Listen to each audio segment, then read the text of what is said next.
Welcome to episode 87 of Crosstown Cardboard, 87 for Gronk, Rob Gronkowski. And we have a great connection like Tom Brady and Rob Gronkowski because we have Craig at New York City Sports Cards, the math teacher, the soccer coach in New York City, just came from a great event also in New York City at Bleecker Trading. We'll get to that in just a moment. And myself, Carmine at Carmine's Cards from Ossining, New York originally, but now in Greenville, South Carolina as a sports storyteller at a local news station, and also just coming back from a trip to the homeland, Italia. I'm wearing my Florence, Italy crew neck sweater here. If you're watching on the YouTube, thank you for watching and listening, and definitely like, subscribe, rate, review, comment, and we love to hear feedback. We got a lot of feedback on our recent 2 episodes that we dropped when I was in Italy, and now we're back, and this hobby train is getting back on track as well, and we'll get to that. Craig and I both went to recent shows, events for cards, and we're getting back active, Craig. So what do you think about, we released our podcast episodes on time and on target as usual. We still have the Brett Favre, Cal Ripken Jr. Ironman streak going. But, we haven't touched base in a while. So what's been going on the past couple of weeks in the card world? So getting back on track, not only with this show, because you and I have not spoken about cards in a few weeks, right? But also my participation. I have not been buying that much. I have not been to shows or events or anything. I'm always watching from the sidelines, scrolling through Instagram, seeing what cards are being posted. Very well in tune with the hobby news and the hobby drama that we don't talk about. Oh, but I see everything that's happening. We may not talk about it on here much, but when it comes to new releases, what players are hot, cards that are coming out, cards for sale, hobby news, hobby drama, hobby characters, I know everything, Carmine. I got my finger on the pulse of everything. We just don't speak. We just don't speak on it. But right. Being so in tune, like it's almost like being a pitcher in the bullpen. Stay warm, right? Yep. Stay warm until your number's called. Yeah. So that's been me for a couple weeks. I'm staying warm. I'm staying loose. So that way I'm ready for, like today, for example, for the Bleecker Showcase event, as opposed to just hibernating for 2 weeks and then going to the show. I was ready. It was all good. But now it felt good to be back in person transacting. I feel like that was missing for me. Not having gone to a show in a while, setting up at a show, that was something that was missing. So it felt great to be in the action, negotiating, making deals with people. So I'm back, baby. How about you? I'm also back. Actually, I would say I'm back like I never left, but I really never left. Even though I was in Italy, picked up 2. I left physically, but, with the globally connected world we live in, I actually made quite a few deals. And I came back to a lot of cards, which I'll pull up here if you're watching on the YouTube. Just this, let me see, 1, 2, 3.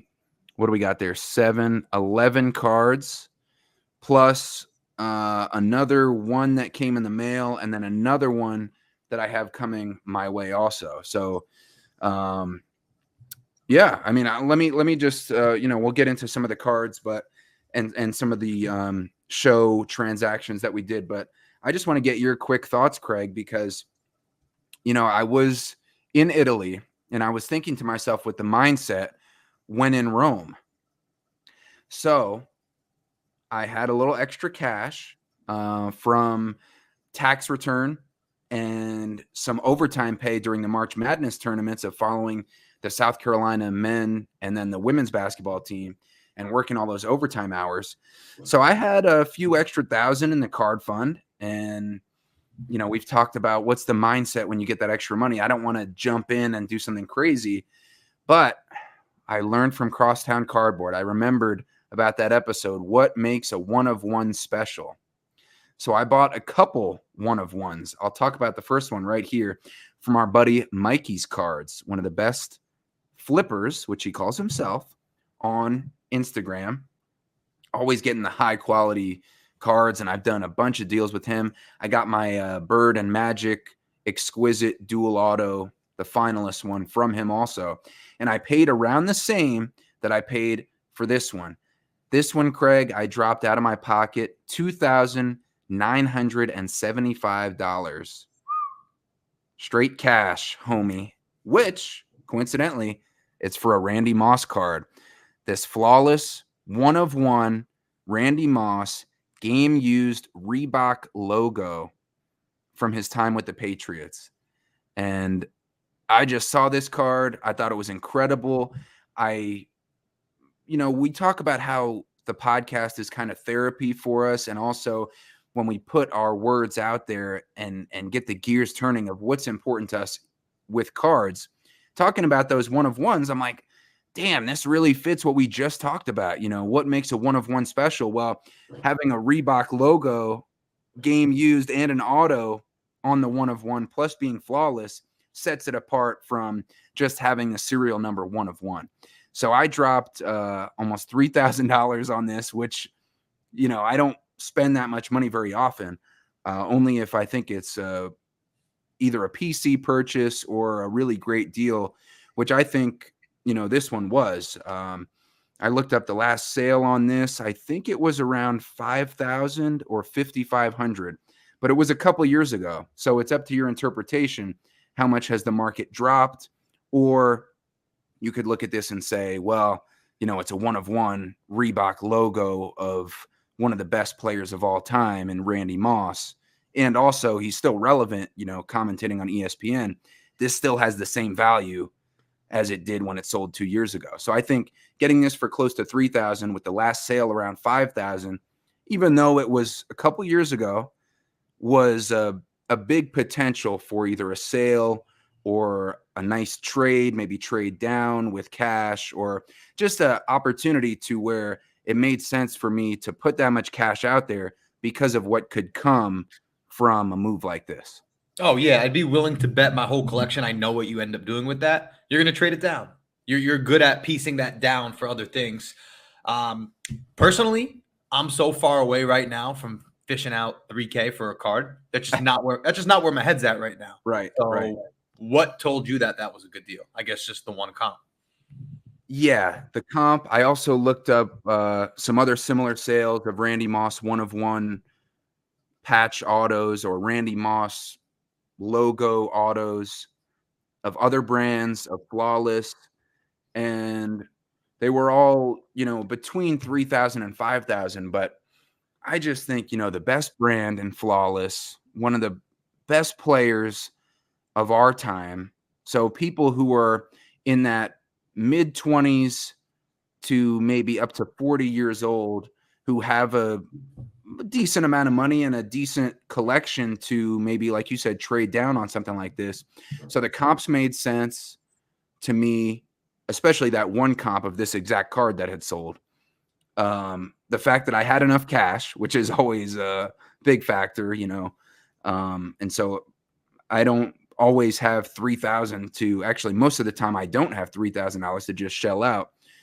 But I think reinvesting into the hobby with some of that overtime from work, extra money that I had, and some tax return money, I just thought spending this much money on something that is unique, the one of one, the great player aspect, could set me up for potential positive hobby moves in the future.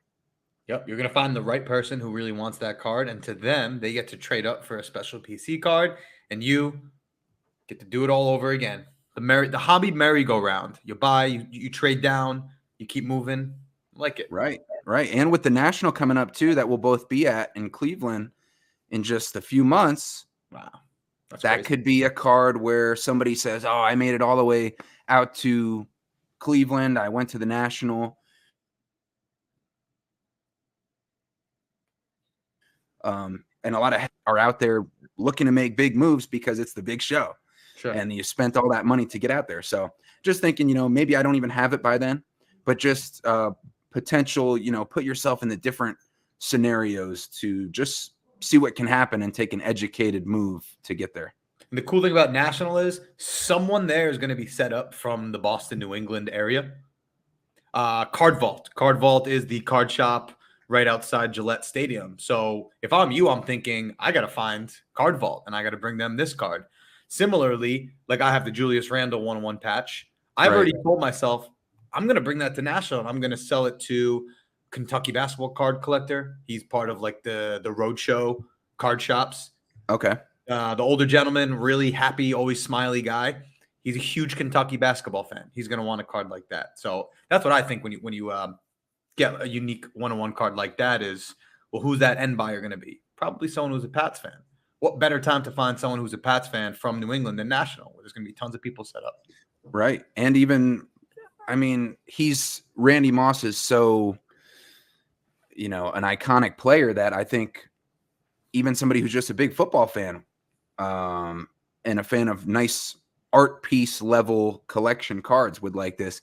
And I joked about when in Rome when I was in Italy, but like seeing all that incredible, the Colosseum, 2,000 years old. And then me and my mom, who's 74, were taking advantage. She's still in good health. She got her hip replaced. And, I got the Florence crew neck on. Seeing the Michelangelo David statue in person, 500 years old. You're like, wow, it's like 17 feet tall. And then you go to Venice and you go through the canals and take the water bus and that kind of thing. But the reason I'm saying that is because when you're in a relaxed mindset, and I don't know if you ever get this too, but also seeing all that art, out in Italy and all that architecture and just the incredible empire that they had, and a lot of it's still standing. Combine the art and the architecture that I was seeing and mind blown by with the relaxed mindset of being on vacation and the extra money.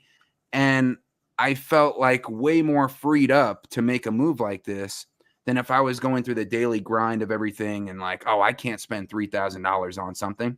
You know what I mean? Because I was able to digest it, and kind of take it in and I was evaluating life. I was evaluating the cards. I was evaluating my work, because I was in another world of being on vacation in a foreign country. So that kind of freed me up mentally. I don't know if anybody else, feels that when you're in a different mind state to make a move like that. I don't know. Does that make sense? It makes sense a little bit differently to me. It's more that I feel like when you're on vacation, you spend a little more freely. It's like, yeah, I've already purchased this vacation anyway. Just let the credit card flow, Oh, bro. Yeah, that type of thing. That was another big factor because you'll check the bank statements later. Oh, and I checked it since I got back. It's not great. It's not great because I bought a leather jacket in Rome, another leather jacket in Florence, a leather backpack in Venice. I bought stuff for friends, family. It was definitely at one point when we were in Venice, my mom looked at me. She's like, you know what? Let's just spend it all, which we had already done. We had already did that. We took a 10-day trip and we had already we were living what we called the prego lifestyle, which in Italian prego, is like, it can be anything from please to sure to good. It's like we made it up. It was like a general mindset of being prego. Somebody cuts you off in traffic, prego lifestyle. You know what I mean? So I agree with you that my credit card was flying out. Well, you spend money on vacation, you spend money on experiences. Like for me recently, and we're going to tie this into cards. Since we last recorded, I went to the Knicks game 2 of the first round. That's where DiVincenzo hit the 3 after double teaming Maxey. That crazy sequence to steal game 2. Yeah. I went to that Knicks game with my dad. My dad we're recording this Sunday. My dad and I are going tomorrow, game 1. And I just dropped a whole lot of money on 8 tickets to the Eastern Conference Finals. Wow, bro. Confidence, go to the game, sell some. But I say all that to say, we're Knicks collectors as is. There has not been a more fun time to collect Knicks cards than right now. It's okay. I'm just loving. I don't know why it took me this long to figure it out, but I'm a Knicks fan. I collect Knicks cards. Like, this is what I want my collection to look like. Like, yes, I have my investment pieces, my other sports and stuff, but my greatest joy as far as like sifting through cards are my New York Knicks cards. And the city's buzzing right now. You walk around in Knicks gear, random people just yell at you, go Knicks. You could feel it in the air. You see a lot more Knicks gear around the city. leading up to obviously going into this deep playoff run. Mhm. And that's reflected in trading cards as well. Yeah. Not only in me having fun collecting the Knicks cards, but you see that's what people are asking for. Now, I've absolutely loved, I formed the New York Knicks card group on Instagram. Yep. I've had a great time just chatting about Knicks, people sharing cards in there. So it's fun to see, like, in real time, your fandom translate to collecting. It's just like another way to invest financially and emotionally into your team. Oh, totally. And especially like I don't quite get that because, Larry Bird is more my guy, but I do, of course, also like the Knicks, and I have my autograph Knicks collection, which is up to more than 20 different players of Knicks autos now. But when you're collecting guys like you are with Jalen Brunson, where it's a current thing and you get to follow them and follow their performance, what was the vibe at the Bleecker event like as far as the Knicks cards and Brunson? Yeah, I mean, easy transition, right? So I said about the Bleecker Sunday Showcase Spectacular. Mm-hmm. Shout out to Bleecker. It's the event that they do the first Sunday of every month. So I was set up outside today. My card club was set up. They were next to me. They had their own display. The rain was not ideal, but they did Right. set up canopies to cover us. And I feel like the last time I went or set up at a show, I remember thinking to myself, like, I don't have that much inventory. And I still feel like I didn't have that much inventory, but I ended up having a full showcase. I set up at the event today. In a 4-hour event, I made 12 deals total, which that means you're doing a deal every 20 minutes. That's pretty steady action, if you ask me. Yeah. And my plan going into it was I have a lot of cool, unique cards, like some numbered basketball 90s inserts, some football patches, but I'm also going to make my table pretty Knicks heavy.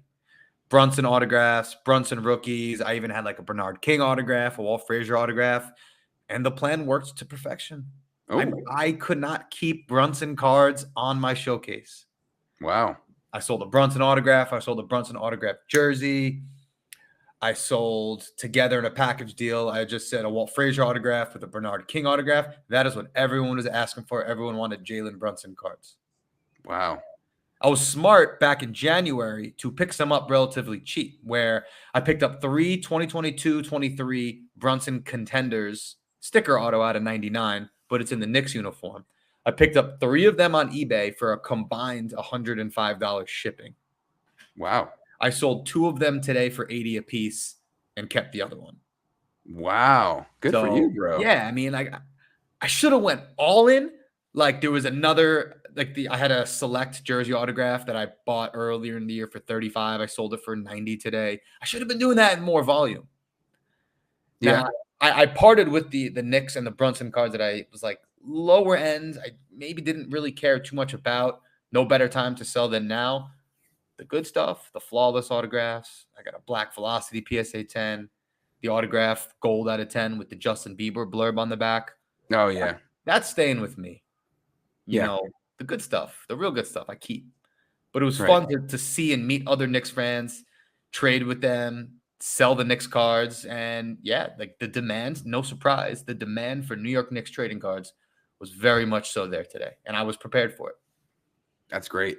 Good for you, bro. And I mean, it's easy to say hindsight 2020 when you look back on what the Knicks have done and turned into this season, versus what you were, trying to set yourself up for. But I mean, with that Randall injury, when that first happened and you're like, oh, he's out for the season, you don't know which way the Knicks are going to go. Or the OG trade, with I love that. RJ and Emmanuel Quickly.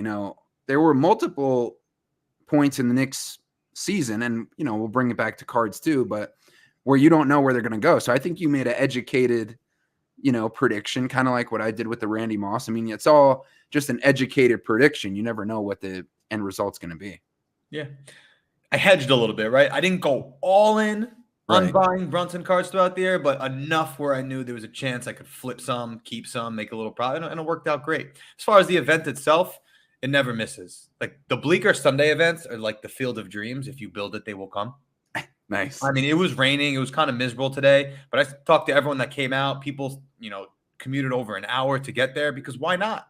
Bro, it's a free card show. Like, shout out to Bleecker for putting this on. As a vendor, No cost. I don't have to pay. Wow, I didn't know that. The people who actually show up, it's free.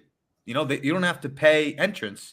Not to mention, Bleecker provides drinks and pizza for everyone. So the fact that they pay money out of pocket to put on this event, it's like, as the founder Mark Zabel spoke to us.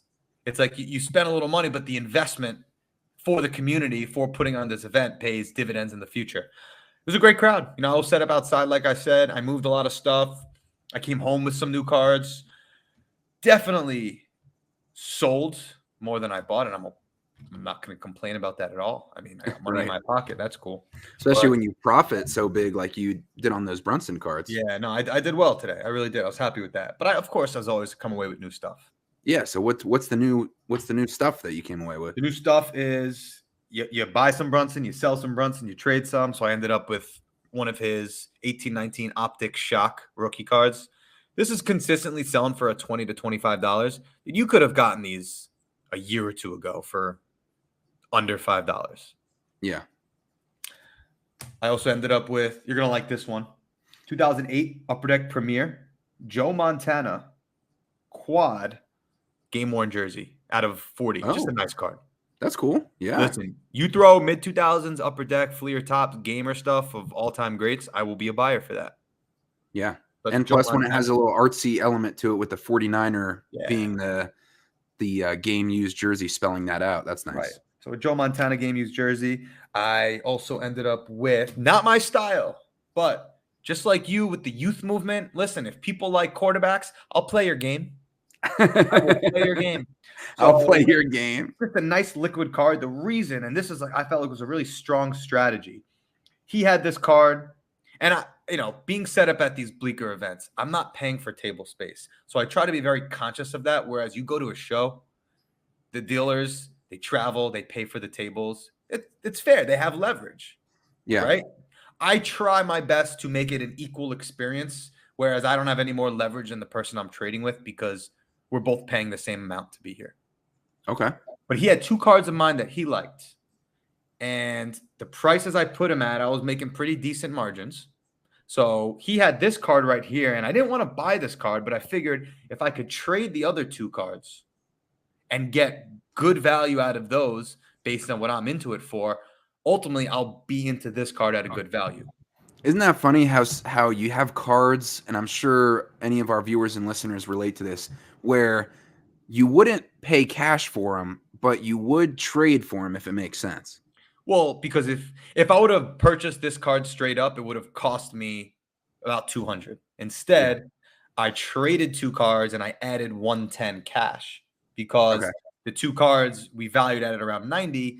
I'm not into those cards for 90. I'm into it for less. So you do the math. I'm into this card for less than 200. 2020 Select, Field Level, Silver Prism, PSA 10, Jalen Hurts. Oh, nice. Doesn't get more liquid than that. Yeah, that's pretty liquid. Yeah. Right. So when you consider the trade, I'm into it for good value. And last two pickups, pretty small, but listen, I'm going to Denver in a couple months. You know what I do? I got my little Broncos, Nuggets, little side PC, just a Patrick Surtain gold out of 15. Okay. Nothing too crazy there. And then but a card shop is going to like that. Like you said, when you go to the card shop that you go to when you visit family in the Denver area, they're going to eat that up. Right. Listen, it's the long game here. I'm buying these now, so when I go to the shop in a month or two, I'll be ready. Like this 2020 Prism, Jokic, green Prism. Nothing too sexy, but a card shop in Denver will want this. So I'll be able to trade this them for something I might want. So sold a lot. Nothing crazy on the pickups, but for a 4-hour show, I was pretty content with all the moves that I made. Yeah. And the big thing that you freed up some cash. And again, what I like about, I think both of our styles, but especially your style, you got, they say don't put all your eggs in one basket. And you're kind of preparing for multiple things at the same time. So like you're freeing up cash. That's one thing that you're doing. The second thing is preparing for your trip to the Denver area. And then another thing that you did a few months back was prepare for this Knicks run and buy some Jalen Brunson. And now you're also setting yourself up in another basket by getting a liquid quarterback card that you might be able to move at the national or before that. So I think something that, because like we always say, we try to add value to the hobby and give our viewers and listeners something to take away, is the preparation in different areas at the same time. You know, it doesn't always have to be like one train of focus, like, oh, I'm picking up PC cards. But like you can, okay, one day I'll pick up a PC card. The next day I'll pick up a quarterback for the future. The next day I'll pick up a card for a trip I'm taking to a different location. Another day I'll pick up, you know, a card for the Knicks playoff run or whatever is coming down the pipe. So I think you do a really smart job of slowly but surely preparing for the future in your collecting and your potential flips. I appreciate you saying that because it is not intentional. It just happens. Yeah. I never looked at myself like that. Like Big Ken, he's got a plan, right? He Right. buys the raw or grades them because he knows he's gonna want football at this time. So he's like consciously planning ahead. He's gonna need this cards for that time. Yeah. It's really not a conscious thought for me. I'm just out here buying and selling and trading cards. But you're doing it in the moment. It's a thought in the moment. It's not like with you, you're great at adapting to the situation. So like you might be scrolling eBay, all of a sudden you see some Jalen Brunson cards. That sparks the thought in your head, oh, in a few months, if he keeps playing like this and the Knicks keep playing like this, then his cards are going to be, increasing in value. Or just that situation that comes along with the Jalen Hurts. All of a sudden you're not thinking about quarterback prospecting pickups, but then you say, oh, I'll play your game because this trade makes sense. And now this card, oh yeah, by the way, it's football off season and this is a smart move. So like you don't think about it as much in advance, but when the opportunity presents itself, now all of a sudden with your experience, you're able to capitalize on it. Yeah, and like I said, I just recognize, okay, this person wants these cards. I know I could make a decent margin on them, so I will take advantage of that. Yeah. And here we are. I think that's kind of what one of the messages that we put out there is like adapting to the situation. Go ahead. Guess who I ran into at Bleecker? One guess. Culture Collision. First team all culture collision. Oh man. First team all culture collision. I know it wasn't Dom. Correct. Because he's an Ohio native. It wasn't Plug in the Valley because he's Plug in the Valley, but no way. He was in the city. Plug in the city. Plug in the city. Nice. It's just it's fun. That's why this hobby community is fun. Like you and I were set up. We meet this cool dude who we met him in Atlanta, and now here I am in a show in New York, and he pulls up. It's just cool. It's a cool interaction. Yeah. And he despite not having a 401k and having all his money in cards, but big money in cards, like $20,000, $10,000, $20,000, $25,000 cards. So was he packing the heat? I mean, did he have the? I didn't even look. I didn't even look. Really? It was just a quick hello. Like, I made sure he remembered me, of course, because that's just, we try to make our interactions memorable. Yeah, just fun stuff. And Antoine Griezmann was at Bleecker yesterday. Missed him by a day. But he follows you on Instagram. He does. So just fun things happening. Did you present Plug in the Valley with his award for first team all culture collision? I didn't. I really should have said that. I do want to shout out one last thing about Bleecker, other than the team there for putting on a good event. Being next to Card Club, being next to my students at Card Club and seeing them transact was fun. They all made a little bit of money too, so it's good vibe there. That's great. Well, you mentioned, Craig, your event and also playing the game of the current quarterbacks. So I want to talk about my event at the Haywood Mall here in Greenville, South Carolina. And I feel like you never know what you're going to get with a mall event. Have you ever been to a mall card show? A mall card show. It's a unique vibe because sometimes, so here I'm pulling up a picture here on the YouTube page, but basically they had a square section of the mall that was dedicated to the card show. And I like that more because it was like in the center of the mall on the first floor. It wasn't like, for example, the Twin Oaks shows in Portland, Oregon that I've talked about on our podcast too. Those are set up like in a strip, like down the hallway of the mall. And Okay. I'm not saying that's unsuccessful or not smart, but I like it more where it's kind of a square or a rectangular area to where everybody's like bunched up and just going through the rows rather than walking all the way down. It's more of a community vibe when it's just in a square area in the mall.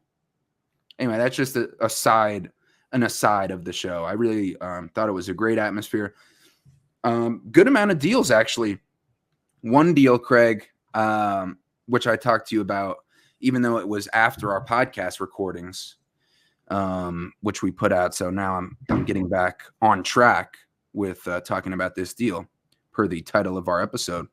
So remember I was telling you that I brought a couple of my PC Larry Bird cards into the inventory because of what my dad told me, like thinking about which of these are really investable cards for the future, that you see future growth, that you really care about, that you think will increase in value.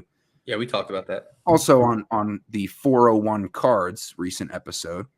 So I had a couple of my Larry Bird cards out in my showcase that I wouldn't have normally brought to the show, that were in my PC. But I brought them out again for the opportunity, and the opportunity struck.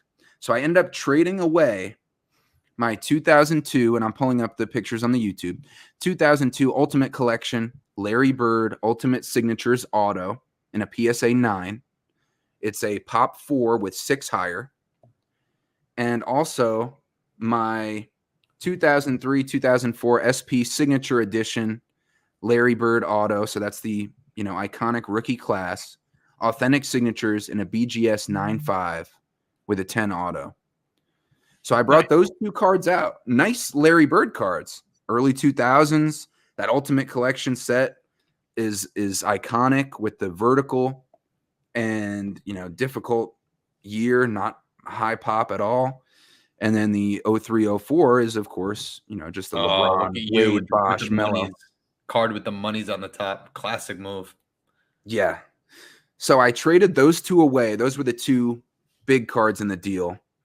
Plus, this guy from Knoxville, Tennessee, he's a Larry Bird and Peyton Manning PC guy, which makes sense. Knoxville, Tennessee, University of Tennessee, Peyton Manning, the sheriff.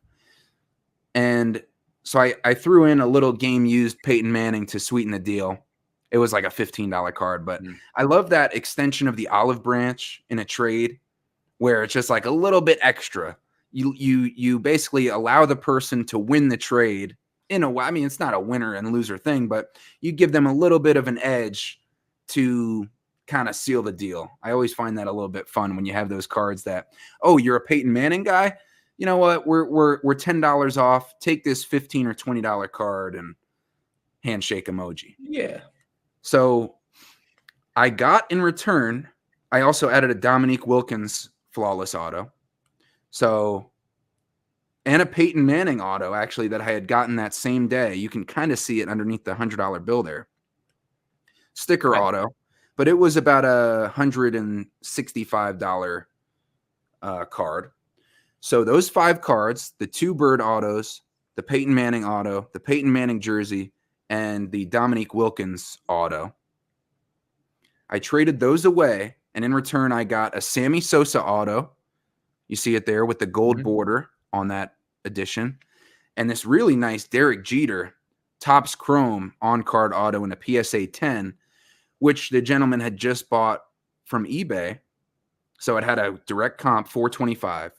So I got Sosa and Jeter plus $750 cash for my 2 Birds, the Peyton Manning auto, Peyton Manning jersey, and Wilkins. So I got 2 cards in return, traded away 5, and got $750 cash. And I was into the Jeter and the Sosa.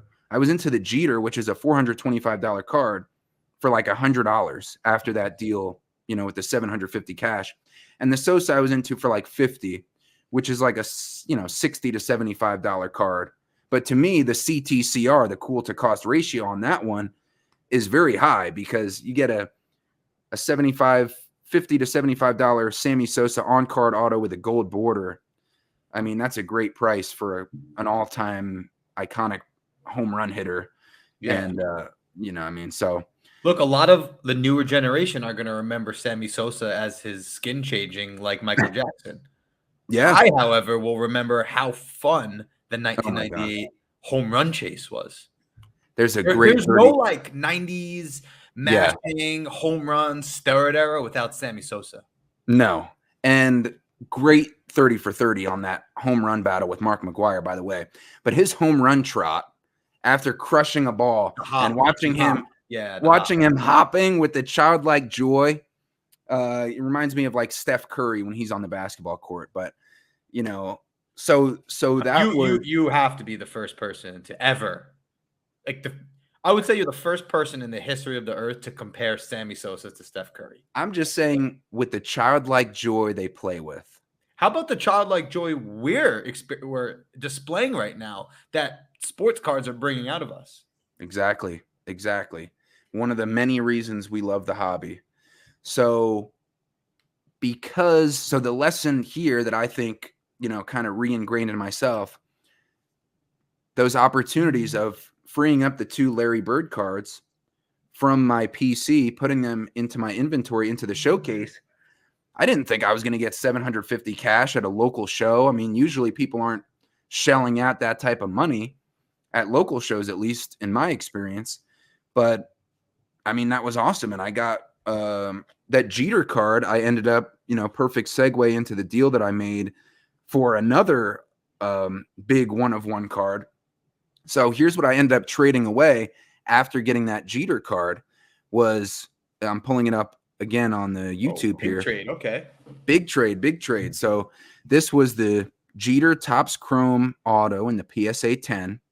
Jerry Rice with the iconic 1986 Topps rookie card, but it's also autographed. It's red ink too, looks nice. The red ink. Yes, I like that. You mentioned it, Craig, with the red auto. I really like that red auto. Pops out with the 49ers color match. PSA authentic, but an auto 10 on the Jerry Rice rookie auto. I also, in this is a 4-card trade, what I traded away. The Jim Brown flawless Hall of Fame auto, numbered 5/5, and the Bo Jackson 1-of-1 flawless auto. I also traded away. I got that at Burbank, paid $1,050 for it, but it decreased in value from a couple sales that happened recently. So I only got the Bo Jackson. Yeah, because they have other years of, the 1-of-1 autos. So one had recently sold for $650, but I got $750 trade value in this deal. So pretty much the trade value came out to like $750 on the Jim Brown, $750 on the Bo Jackson, and $400 a piece on the Jeter and the Jerry Rice. $2,300. So then I added $1,125 of cash. Like I said, I was spending $3,425. So you're into this for $3,425? Bro, my pockets were freed up when I was in Italy. I was like, I'm spending in real life. I'm spending card money. It was just flowing. So the big card I got from that, which I showed you, from Matt Fang on Instagram, great reputation, really good guy, was this Tom Brady 1-of-1 full game used letter patch from Topps Unique, which is a unique set. I haven't seen that very often, but it's from 2009. And on the back, you just received an authentic 1-of-1 game-worn jersey letter patch from 2009 Topps Unique Football. And how cool is that? A full game-used letter of the GOAT. And I think Y is actually kind of cool. B obviously being the premium, but the bookend, the Y from Brady, I don't know, something cool about that too. Yeah, I think kind of I'd rather have the Y than like the D. Yes, it's kind of like the serial number where you'd rather have, jersey number is a big one, but obviously you can't have jersey number with a letter. So the first of the serial number, the last of the serial number, I think that added something to it also. And back to our, what makes a 1-of-1 special. I mean, to get a full game used letter patch of the GOAT, that to me was an extremely special 1-of-1 card that I could pick up. And again, it's an educated move because Now I'm into that for 3,000, and there have only been 3 sales that I could find, all in 2022, of different game used letter patches. This specific one sold for like 5,500, and then there was another one for 3,600, and another one for around 2,000, but it didn't specifically say game used on that one. It said like this relic is, this Tom Brady relic, which, those years, like early to mid 2000s, you can basically assume that it was game used. But I think that kind of kept the price down on that specific one because it didn't say game used exactly in the title. So that was the big one that I got. I'm into that one for 3K on the Brady 1/1 game used letter patch. And then, speaking of, maybe I'm just a big Boston fan recently, but I picked up in that same trade with Matt Fang, 4 cards plus $1,125. I got back the Brady 1/1 and also this David Ortiz flawless semi-color match because it has the navy blue, but it's numbered out of 15. David Ortiz with the dual game used patches, vertical on card auto as well. So I always love the Big Poppy stuff. He's just so likable and an all-time great clutch, World Series champ, all that. So I picked up those 2. So I got the 1/1 Brady, the 1/1 Randy Moss, the flawless David Ortiz, all Boston. And so we say back on track in the title, but really I made some of my biggest recent moves while on that trip in Italy. Look at you. Hey, I like the fact that the Brady and the Moss are both 1/1s, both Patriots uniform. That could be a package deal at some point somewhere. Could you imagine? That's a big Think, package. think about the re-up of your inventory that you could do with those 2 cards. Oh, yeah. It could be a situation of, kind of what I did with the recent Kevin Durant Immaculate patch auto. When I traded down and I traded 4 cards and I got 23 cards from Jeff's Cards on Instagram. Not the New York Jeff, different Jeff. Who I did see today. Oh, I always see Jeff at Bleecker. Yeah. Full circle. Did you talk to him about the Denzel Washington card I'm trying to get? He was set up inside. I was outside. So it was, we were taking care of business. Okay. So what do you think about that Tom Brady? Do you like that card? I mean, it's a unique. It is, like, no pun intended for it being Topps unique, but it is very unique. And we actually spoke about last episode. We asked the question if Tom Brady autographs are going to become less investable as he is a Fanatics athlete, and maybe there's going to be more Tom Brady autographs that surface. Game-worn letter patches, however, there is a limited quantity of those. Right. Because he ain't playing any more games. Yep. So us being, game-used simps, I think you had the right approach there. It's just not every day you see a Brady game-worn full letter. Right. Thanks, bro. Yeah, I think so. And the other 3 the other 2 that I saw that sold all in 2022, like I said. So they're all 1/1s. And from my understanding, they only made 1 of each letter in their sets, in Topps sets. So like there's only 5 of these in existence for the 5, BRADY. So, I don't love that they call it a 1/1 though, because it is a 1/5. Well, this letter is a 1/1 though. But fine. But like the Kareem Abdul-Jabbar, I remember, this is a cool one. He has I want to say first year Immaculate, the full letter. So the card is numbered out of ABDUL dash. Wait, no, there's no dash. Is the dash in the set? God, I swear to God. And the proof somebody has the dash. Now let me ask, the card ABDUL dash JABBAR. The card is numbered out of 12. Oh, okay. I had this conversation with someone. So that card, it is every letter in Abdul-Jabbar, and they number it out of 12. Yeah. So I'm just saying. Yeah, that's interesting. I can see the argument for both ways. If you call it a 1/1, it's probably more accurate technically to call it a 1/12. Now, to be honest, I don't know. honestly, I just made that up, that there's a 1 of 1 for each letter. I honestly don't know that. I would assume Ooh, that good there's point. other letters. I don't want to incriminate myself if somebody wants to buy this, but that was just my assumption that there's.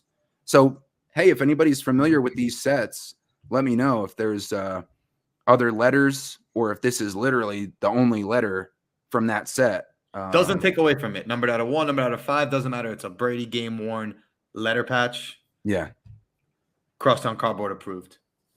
Thanks, bro. I think the Abdul Jabbar, the dash, that's epic. If you could I get asked that card. someone. It was someone posted it on some Instagram, and it was just a weird observation that I made, and I'm like, hold on a second. Yeah. That card's numbered out of 12, but there's only 11 letters. Are you telling me there's a dash? And the person responded, who obviously was very knowledgeable on the subject, and said, yeah. The dash is one of them. That's cool. What a disappointment if you pull that card and you end up with the dash. I think the dash is the best one, honestly, because it's You the don't mean that. weirdest. No, You don't mean that. Come on. I mean, you rather a full letter game worn or the dash game worn? no, I think I don't think it would sell for the same amount. Like, I think the dash would probably sell for the least of any of the letters because you're getting less fabric. You know, you're not getting a real letter. I just think maybe the cool to cost ratio on the dash sale would be kind of cool.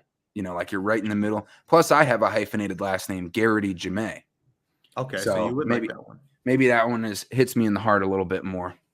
Nice. I got to shout out one of our day one listeners, who is manrams_collection. Yes. Who is military, so thank you for your service. Ah. He sent me a card today that was in a UK Facebook group, and he's stationed out of the UK. And he's like, think about how often people send you cards. What % of the time do you actually end up closing the deal for that card? Maybe like 1 out of 4. So for him to send me this card that he found on Facebook, so shout out to Manny, and then for me to be like, oh, I actually want that card, and he middlemaned it for me. It was cool that, a loyal listener, someone who's supportive of the podcast, hit me up with the card I actually wanted, and he middlemaned the deal for me because he's military. He has a UK address, but on his base is USPS. So he's able to buy the card from me from Europe.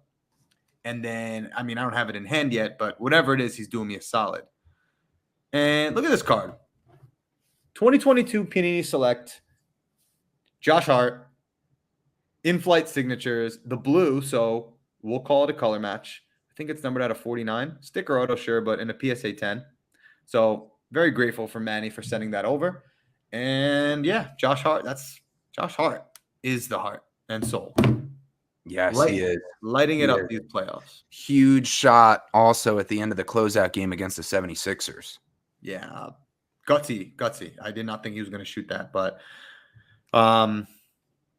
last point I want to make for today. I made such an inconvenient mistake that it's amazing. Been buying and selling cards for 20 years.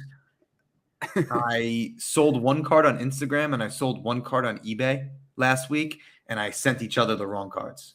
Oh, no. So annoying. So inconvenient. What happened? I put the wrong label on each bubble mailer. Yeah. No, but I can understand how the mistake happened, but what happened to make it right after that? So think about what the perfect solution was. I was thinking like, oh, this person's like, I'm going to send it back, and I'm going to have to send it there. That person sends it back. I send it there. And then my wife is like, why don't you just have the guys send them to each other? I'm like, genius.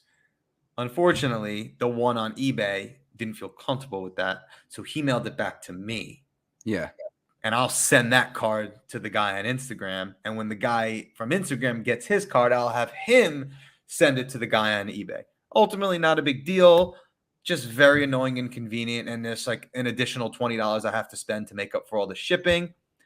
Moral of the story, always be careful when you ship cards. Right. But, it's good that you bring that up because that is something that, I've run into before. I don't know if I've ever sent anyone the wrong card, but I know I've gotten the wrong card sent to me. And I think it's cool in a way because you can build up some trust with the person who you navigate the mistake with in the long run. I mean, now if you do another deal with that Instagram person, you already have navigated a adverse situation together. I'm just looking, glass half full. Yeah, no, I know. It's the first deal I've done with this person. So if they never want to do a deal with me again, I totally understand. But now, because they helped you out, you might give them a better deal, because they helped you get through this kind of annoying situation and had a good spirit about it. It's not done yet. I haven't gotten the cards back to where they belong yet. So, okay. Whatever. Listen, if that's the greatest problem that I have right now, life's pretty good. And another shout out to Manny, because I bought the Patrick Ewing flawless patch from him. And then speaking of him being a middleman. No, you got that from, I don't think you got that from Manny. Man Rams? Is that who you got the Patrick Ewing patch from? Yeah. I think you're off there. You got it from, I am totally drawing a blank. Oh, Mandelbaum. Mandelbaum. I got it from Mandelbaum. So anyway, they're both the man for their actions that they've taken. And speaking of middlemen, Mandelbaum cards helped me get connected with Power Sports memorabilia and get this autograph by Patrick Ewing. Huh. So two guys being the man and helping out the Crosstown Cardboard duo. That's it. And hey, someone commented, they're definitely, I'm not gonna lie, right? There are days like anything in life where some days like you're like, oh, gotta go to work or whatever. You're just dreading whatever's ahead. And I love recording this podcast. Don't get me wrong. There are definitely some times I'll be like, do people care? Are people listening? Yeah. And then for someone to comment on our most recent video, real simple. They just said, the midweek listen that never fails. Thanks, bros. That means a lot. That means a lot that there are people out there that listen and care. Yeah, that's great. And a short but sweet and meaningful message. And appreciate all the comments, all the listeners. Definitely is a great dose of positivity in our lives.